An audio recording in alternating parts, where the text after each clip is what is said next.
Allez, 9h32, on va pouvoir commencer. Donc, je vous souhaite à tous la bienvenue. Merci d'assister à cette e-conférence de presse. Bien évidemment, on aurait préféré vous recevoir dans nos locaux et pouvoir partager un moment un peu plus convivial que par Teams.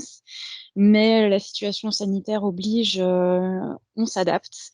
Ce qui avait été déjà le cas l'année dernière. Donc, on est quand même très heureux de pouvoir vous retrouver et pouvoir vous présenter cette nouvelle édition de Graines de lecteur. Donc, on va essayer d'être assez succinct, de ne pas vous retenir pendant 1 heure. On a prévu 1 heure d'échange avec des questions-réponses si vous aviez des questions, si vous voulez interagir avec les porteurs de projets. Certains sont présents. Pour les absents, vous pourrez toujours interagir avec eux sur un autre temps. On vous donnera toutes leurs coordonnées si vous voulez faire des éditions un peu plus locales. Et donc, on va commencer cette conférence de presse. Donc, nous avons Laurent Depardieu-Trémaux, qui est directeur adjoint de la CAF, qui va nous dire quelques mots sur cette édition. Ensuite, nous aurons Anaïs Saillot, qui est donc déléguée générale de la Ligue de l'enseignement, qui nous parlera vraiment plus en détail de ce festival Graines de lecteur, avec toutes les particularités et les nouveautés de l'année. On vous fera une présentation de Jean Leroy, qui sera donc le parrain et l'auteur vraiment mis en lumière cette année.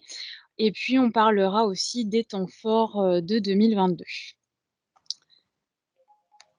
Donc, cette année, le festival se tiendra du samedi 22 au dimanche 6 février. Et donc, sur une nouvelle quinzaine. Laurent, je vais vous laisser dire quelques mots sur Graines de lecteur 2022. Alors, Graines de lecteur 2022, tout d'abord, bonjour à tout le monde. En effet, navré de vous accueillir dans ces conditions, mais contexte sanitaire oblige, mais on s'adapte, c'est très bien.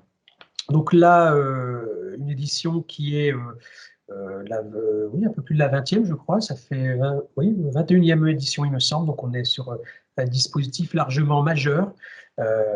Voilà, alors la CAF qu'on connaît habituellement, nos usagers nous connaissent peut-être un peu plus souvent sous l'angle du versement des prestations et un peu moins sous cet angle, on va dire, d'action sociale ou en tout cas de soutien à la parentalité, parce que ça, nous, c'est une action, une initiative qui, pour nous, favorise et renforce le lien parent-enfant. C'est vraiment la finalité. Avec, on a l'habitude de dire qu'il y a à peu près trois objectifs qui sont trois bienfaits, en tout cas, qui sont poursuivis dans cette démarche. Alors, le premier, c'est de sensibiliser les tout petits, mais parfois aussi les plus grands, tout simplement au plaisir de la lecture, du livre, l'ouverture au monde, de stimuler l'imaginaire, de découvrir des choses selon la thématique.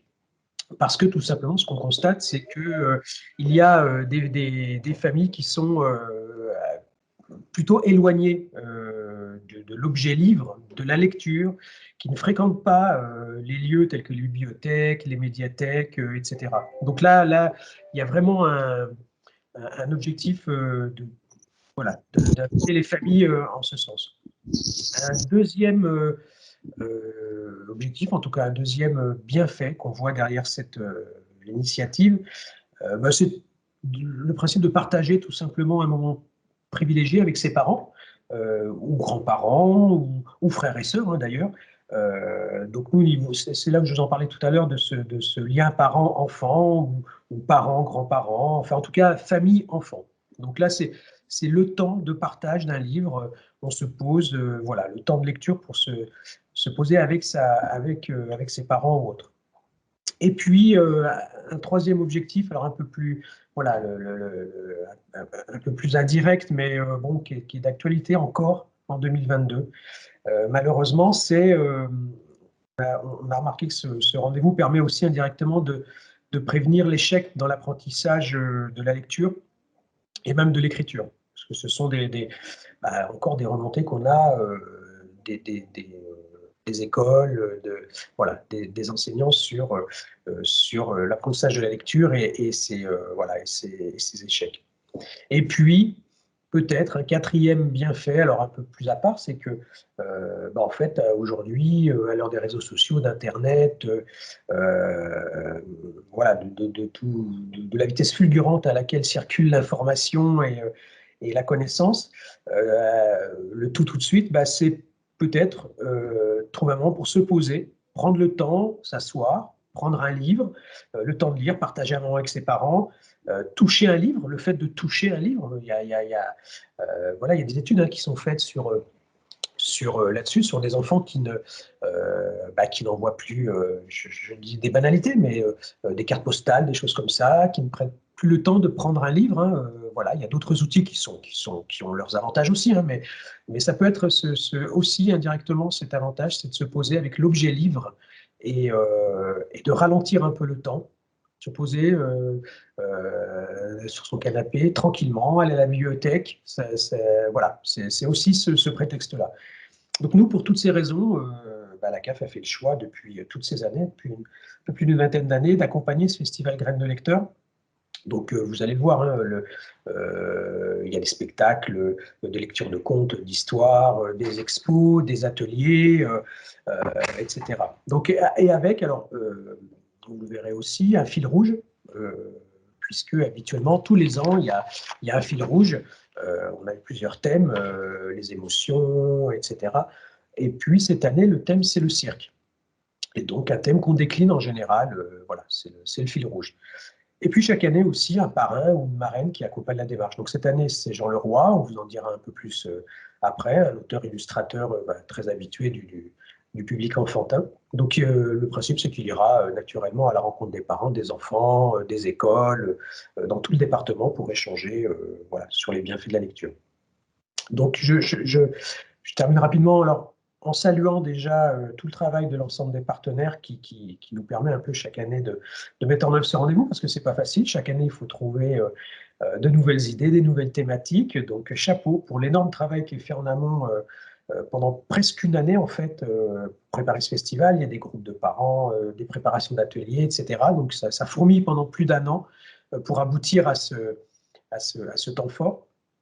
Et puis remercier, alors la DRAC qui nous accompagne financièrement sur cette action, remercier vraiment chaleureusement la Ligue de l'enseignement qui coordonne au niveau départemental ce dispositif, alors je dois le dire avec efficacité et vraiment professionnalisme, donc pour la 4e année, enfin la 3e édition.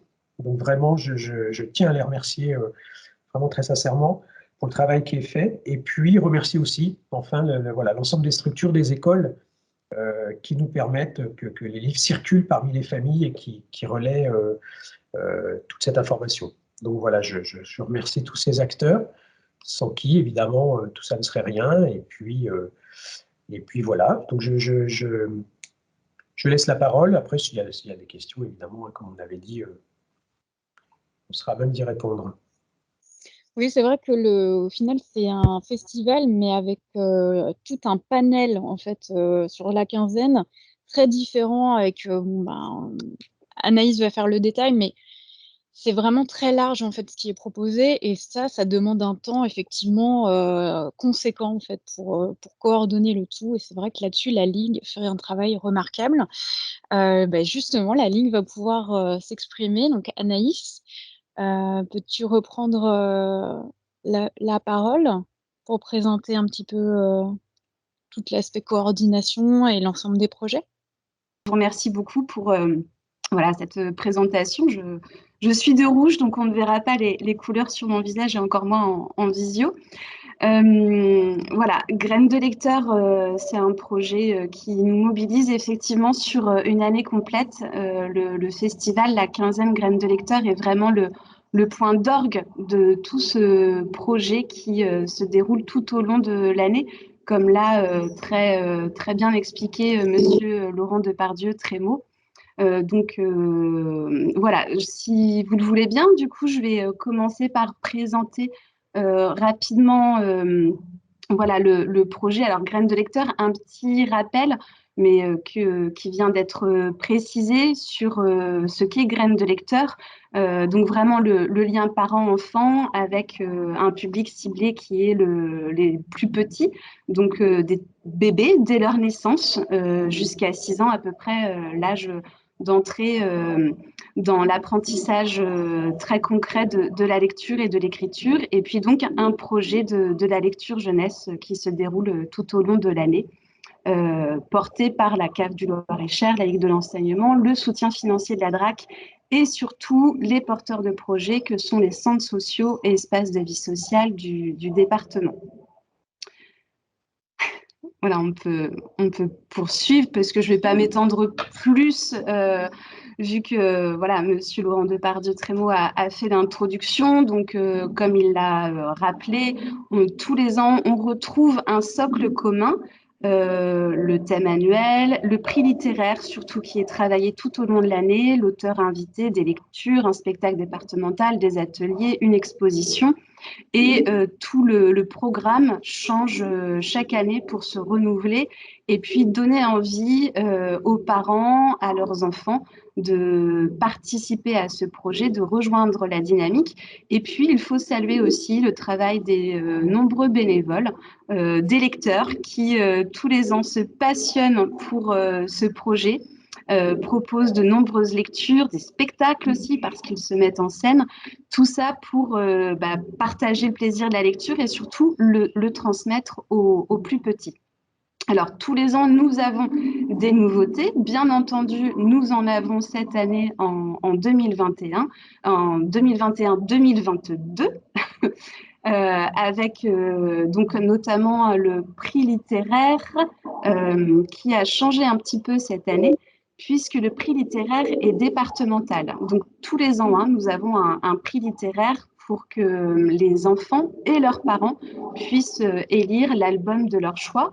Nous avons 3 catégories de prix. Un prix pour les 0-3 ans, un prix pour les 3-5 ans et puis un prix pour les 5-7 ans. Et lors de la quinzaine, c'est bien souvent le moment de remettre le prix littéraire, sachant que les albums sont lus et partagés par les enfants et leurs familles à partir du mois de septembre. Les albums circulent dans les classes. Alors cette année, c'était un peu particulier avec les conditions sanitaires, ce qui fait qu'il y a eu beaucoup de lectures collectives des albums pour que les parents et les enfants puissent voter et choisir l'album de leur choix.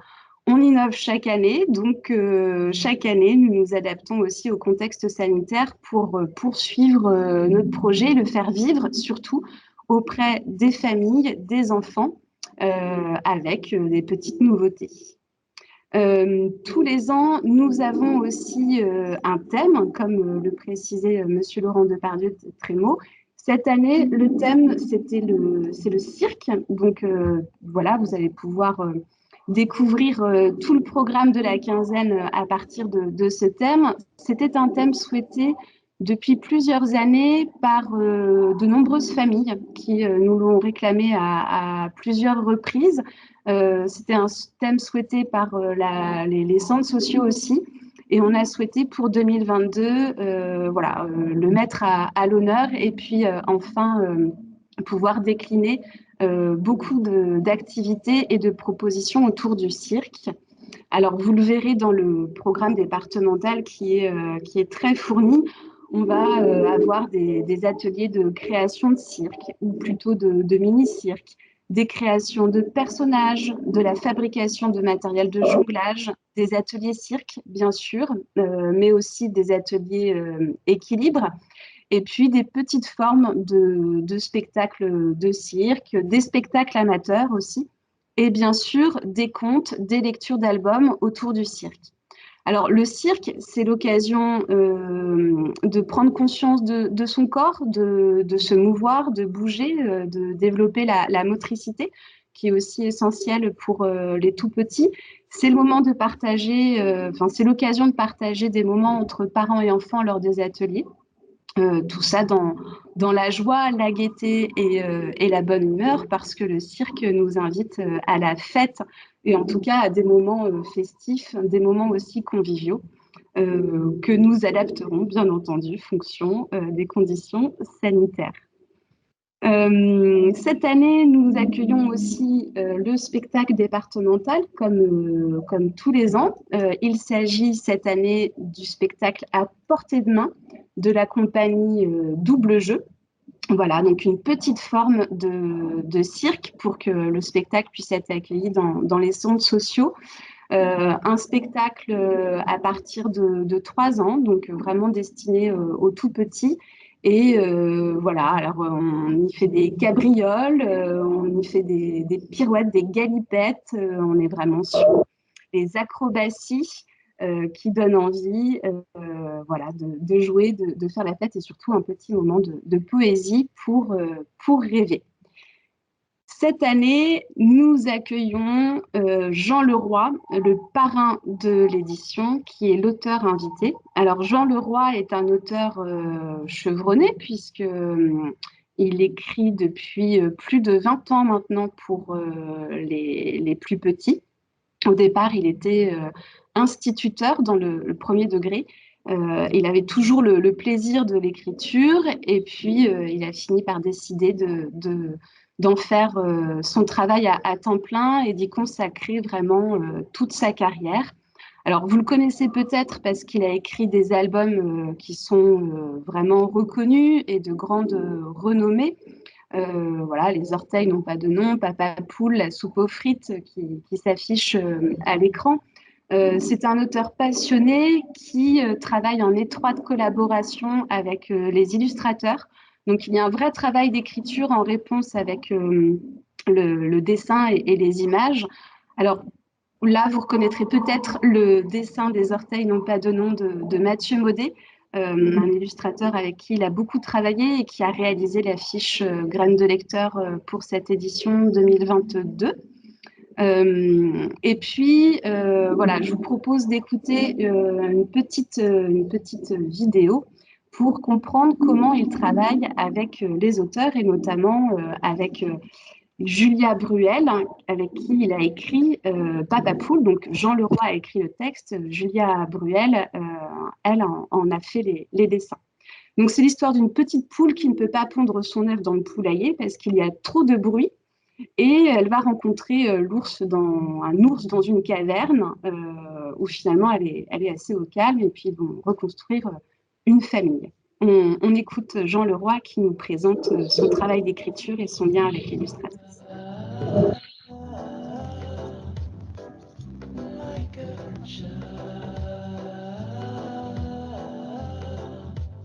Alors pour l'histoire de Papa Poule, j'avais déjà travaillé avec Julia, mais j'avais pas d'idée précise. Donc je lui ai tout simplement demandé si elle avait envie de dessiner un certain type de personnage en ce moment. Et elle m'a dit, bah tiens, je dessinerais bien une poule. Et donc c'est vraiment parti comme ça, aussi simple que ça. Papa Poule, illustré par Julia Bruel. Paulette veut pondre son œuf. J'ai pris la poule et je me suis dit, tiens, qu'est-ce qui pourrait bien lui arriver? Bon, une poule, elle va pondre forcément, pondre son œuf. Bon, si elle le pond tout de suite, il n'y a pas d'histoire, c'est pas amusant. Donc, qu'est-ce qui pourrait bien lui arriver à cette poule? Eh bien, dans le poulailler, il y a trop de bruit. Donc, elle ne peut pas pondre son œuf. Parmi ses collègues, il n'y a plus de place. En plus, il y a beaucoup trop de bruit. Donc, elle va au bord de la mare, essayer de se mettre un petit peu au calme au bord de la mare. Manque de chance là aussi. Il y a un concert de grenouilles. C'est pas possible. Et donc, petit à petit, elle va se rapprocher de la caverne dans laquelle va rencontrer l'ours, le fameux Papa Poule. Alors, Paulette décide d'aller pondre son œuf dans la forêt, dans une caverne. C'est vrai que l'histoire de la rencontre avec l'ours et la poule, puis surtout à la fin, de trouver cette famille reconstituée, on va dire, moi, c'est pas du tout prémédité de ma part. Je construis jamais mes histoires sur un thème comme ça. Moi, je me suis vraiment laissé porter par Paulette. Mais dans la caverne, il y a le gros ours, qui ne veut pas être dérangé. Oust, du balai. Mon œuf va bientôt arriver. Je peux rester, s'il te plaît? Je ne ferai pas de bruit, c'est promis. Bon, d'accord. Quand j'envoie l'histoire à Julia, l'histoire est découpée déjà double page par double page. Donc Je ne parle pas des pages de garde, ça c'est elle qui les élabore, mais je lui dis ici, par exemple, double page numéro 1, donc le texte, Paulette veut pondre son œuf. Le lecteur fait la connaissance de Paulette. Et après, double page numéro 2, et ainsi de suite. Alors, je peux donner quelques petites suggestions pour les illustrations, mais ce ne sont que des suggestions. C'est-à-dire que là, c'est Julia qui est complètement libre de planter le décor derrière.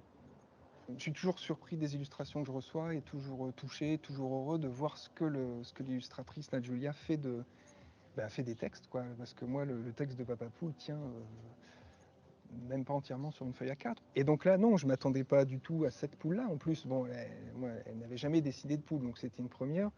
L'ours, quand je l'ai découvert avec ses coussinets sous les pattes, cette tête de bougon, il faut qu'il impressionne le petit. Quand le petit le rencontre pour la première fois, il faut qu'il ait un petit peu peur, enfin pas peur, mais qu'il soit un petit peu inquiet.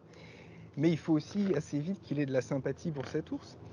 Et là, quand on le découvre comme ça, bon, je pense que le but est atteint. Quoi. Et un beau matin, enfin,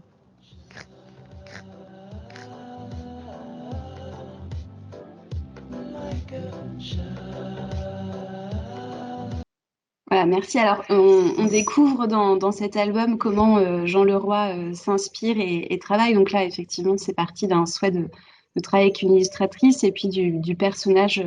Il a construit une histoire et petit à petit, ça a pris forme. Jean Leroy aime beaucoup lire ses albums et les partager. Donc, voilà, il aura l'occasion de présenter plusieurs lectures quand il interviendra dans les centres sociaux. C'est aussi comme ça qu'il échange avec le public. C'est un de ses vraiment centres d'intérêt quand il intervient sur les territoires, dans les centres sociaux, dans les écoles ou aussi dans les médiathèques. Il souhaite vraiment rencontrer ses lecteurs et son public pour partager sa passion finalement, puisque l'écriture et les livres jeunesse sont bien une passion pour lui qui l'inspire au quotidien. Et il l'inspire tellement au quotidien que, par exemple, voilà, il s'est inspiré à la fois de sa vie et de ses expériences pour écrire la soupe aux frites avec Ella Charbon. On peut écouter juste le début de la vidéo, donc les 30 premières secondes, pour comprendre comment Jean Leroy nous propose aux parents, en tout cas, de faire manger de la soupe à leurs enfants pour éduquer au goût et puis découvrir différentes saveurs et surtout manger des légumes. La soupe aux frites de Jean Leroy. Alors, quand les enfants me demandent lors des animations quel est mon plat préféré, je réponds toujours les frites de ma maman. Ça reste encore mon plat préféré aujourd'hui. Donc pouvoir mêler une partie de mes activités, donc auteur d'un côté et père au foyer de l'autre, plus de parler de mon plat préféré, la soupe aux frites me permettait de faire ça. Je suis allé dans une école maternelle cette année, j'ai vu les photos, donc c'est vrai, ils l'ont vraiment fait, mais ils n'ont pas été jusqu'à mixer les frites avec les bonbons. Alors pas parce qu'ils ont eu peur, parce qu'en maternelle ils n'ont peur de rien, mais ils ont eu peur d'abîmer le mixeur. Ils avaient fait du tri de bonbons, donc ça c'est amusant, les livres peuvent parfois servir à des choses à l'école qu'on n'avait pas du tout anticipé, donc ils ont acheté un paquet de bonbons de toutes les couleurs, et ils ont d'abord fait du tri de couleurs avec les enfants, donc ils n'ont gardé que les bonbons bleus. Ils ont ensuite mis avec de l'eau et les frites, et la couleur n'était pas franchement appétissante. La soupe reste un problème. Donc il faut trouver un stratagème pour essayer de faire boire la soupe. Et là, lui, le papa, il a l'idée donc de dire qu'il a préparé de la soupe aux frites. Donc d'abord les petits, la soupe les répugne, mais attention, ce n'est pas n'importe quelle soupe, c'est de la soupe aux frites. Et alors les petits marchent, il dit ah oui. Il marche mais pas complètement, il dit pourquoi elle est verte alors? Et c'est là que lui décide de s'en tenir à son scénario, tout fier. Il dit parce que j'ai mélangé les frites jaunes avec des bonbons bleus. Et là, il se dit c'est bon, ça va passer tout seul. La petite sent l'assiette. Elle dit elle sent le poireau, ta soupe aux frites. Et là, on voit que la situation va commencer à lui échapper un petit peu.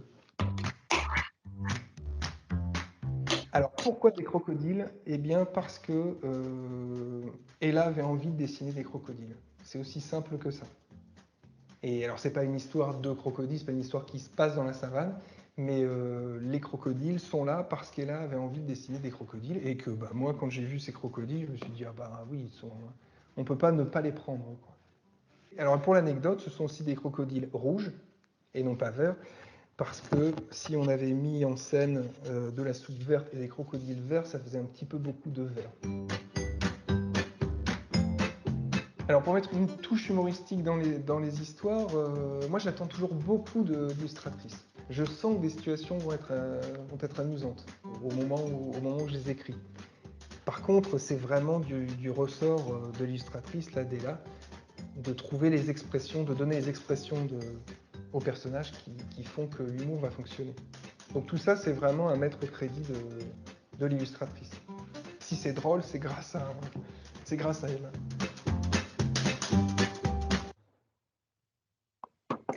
Merci Aurore. Alors, Jean Leroy n'a pas beaucoup écrit de livres autour du cirque, mais pour nous spécialement, pour l'édition Graines de lecteur 2022, il proposera des ateliers d'écriture aux enfants et à leurs parents autour du cirque. Donc, nous verrons que les orteils qui n'ont pas de nom, finalement, peut-être iront faire un tour au cirque et trouveront des noms d'artistes circassiens.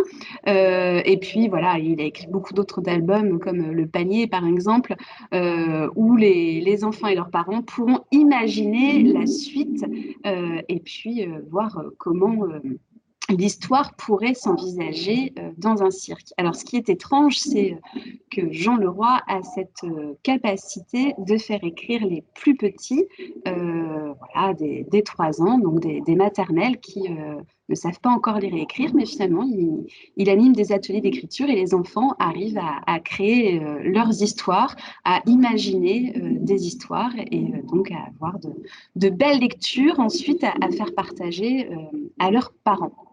Voilà. Alors, on sait que les rencontres avec Jean Leroy sont très chaleureuses et passionnantes. C'est un grand bavard. On l'a rencontré le 23 novembre avec les bénévoles des différents comités lecture et on s'est régalé. Vous pourrez retrouver les photos d'ailleurs sur notre Facebook Graines de lecteur. Je vais juste rajouter un petit mot sur les vidéos qu'on vient de voir. Elles ont un but aussi par rapport à la conférence de presse, parce que cette méthodologie de travail qu'il a dans son quotidien, là, on va un peu le transposer en fait avec les enfants. C'est pour ça que c'est très intéressant et qu'on a vraiment hâte de voir ce qui va ressortir de tout ça, parce que son énergie est liée à celle des enfants de 3 ans avec ce thème du cirque qui est vraiment haute en couleurs et qui correspond aussi à son style. Je pense qu'on va vraiment avoir de très belles choses en fait. On a hâte de le rencontrer sur les différents sites et différents lieux. Donc encore une fois, le programme départemental est sorti. Vous pouvez le trouver via le Facebook Graines de lecteur. Et puis les éditions papier seront très prochainement diffusées. Alors, comme on l'a vu, il y a énormément d'actions, d'activités, d'ateliers proposés tout au long de la quinzaine. Donc, il est vraiment très difficile de résumer le programme en quelques dates, tellement il est riche. On peut quand même annoncer quelques temps forts. Voilà, ça va commencer dès le 22 janvier et le 25 janvier avec le spectacle Les Mamans racontent, par exemple, à Romorantin. Se poursuivre à Mondoubleau le 28 janvier à 17h à la salle des fêtes de Sargé-sur-Bray. Et puis ensuite, on aura une lecture des albums à la Chrysalide avec Nathalie Kiniekik le 29 janvier.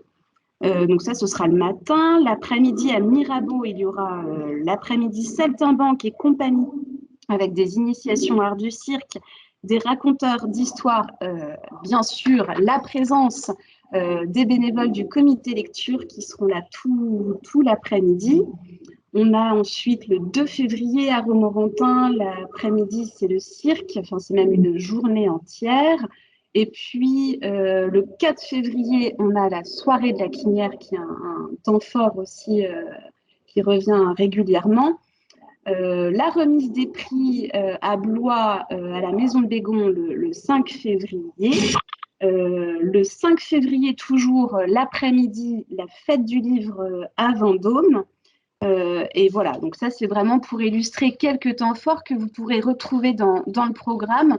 Donc, quand on parle de temps forts, on parle vraiment des moments qui ont mobilisé les familles et les bénévoles tout au long de l'année du projet et qui sont un moment de partage important. Et le reste du temps, nous avons beaucoup d'ateliers, de spectacles en plus petits comités.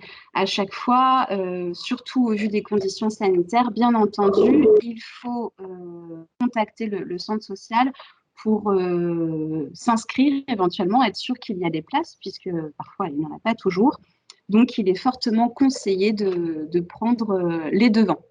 Voilà. Alors, vous retrouverez tous les contacts des différents centres sociaux. Donc là, on voit la carte du département. Graines de lecteur vraiment a lieu partout, du nord au sud, du sud au nord, en passant par le centre du département. Et puis, des éléments très précieux, ce sont les contacts des centres sociaux pour pouvoir prendre attache avec eux et notamment réserver. J'en profite pour préciser qu'il y a un petit erratum concernant le contact du centre social de Vendôme. Le bon numéro et le bon email s'affichent sous vos yeux puisqu'il y a eu un petit impair voilà, dans les éléments envoyés en amont. Je vois que Laurence Courtat, responsable du centre social de Vendôme, propose de faire un petit mot et de préciser les coordonnées. Oui, bonjour à tous. Vous m'entendez? C'est bon?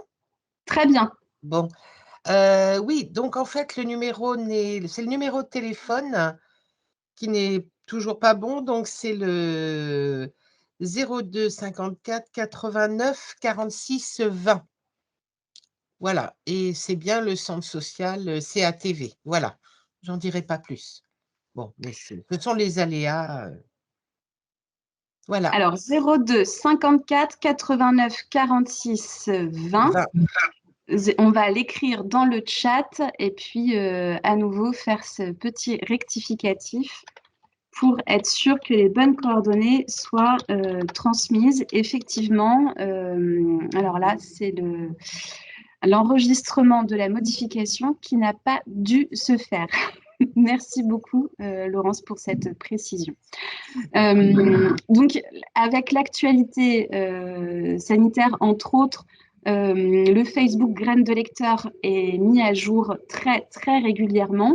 Vous y retrouverez toutes les photos aussi, et puis les événements qui se sont passés pendant la quinzaine et autres pour suivre l'actualité départementale de Graines de lecteur et puis voilà, avoir un retour en direct des centres sociaux et de la vie sur place avec les parents et leurs enfants. Donc, en ce qui concerne donc les mesures sanitaires qui seront appliquées à ce moment-là, malheureusement, là, on a une visibilité que sur les 2 prochaines semaines encore. On ne connaît pas les mesures qui seront appliquées à ce moment-là. Bien évidemment, que ce qui sera préconisé par le gouvernement et imposé sera respecté dans tous les centres sociaux et dans tous les événements.